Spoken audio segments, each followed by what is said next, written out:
অতিথি, বিশেষ অতিথি ও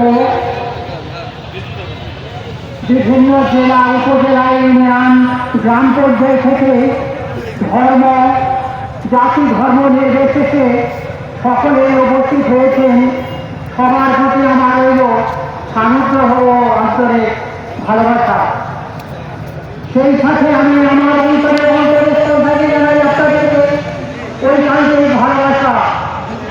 আপনারা জানেন আজকে কয়েক বছর ধরে জামাতে ইসলাম কোন দুর্গম পাহাড়ের গুহায় তাদেরকে ধরে ধরে অবরুদ্ধ করে রাখা হয়েছিল।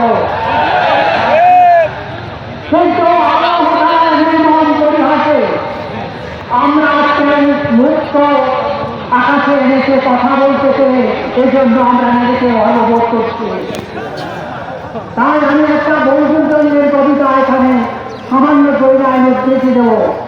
বঙ্কিমচন্দ্রের এই কবিতাটি ছিল, হঠাৎ হলো না যেখানে পড়িবে তাই ধরে উঠিবে, শত তুফান আসলেও সারিবে না হাল, আজকা নাই বা হয়তো ফল হতে পারে কাল।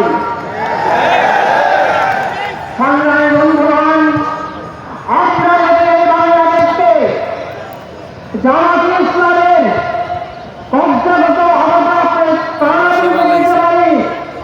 তাহলে এই দেশের একটি নতুন শাসন ব্যবস্থা কায়েম হবে। এই দেশের জনগণ সবাই আমরা দারিদ্রতার চূড়ান্তে বসবাস করি। আপনারা পার্লামেন্টে যায়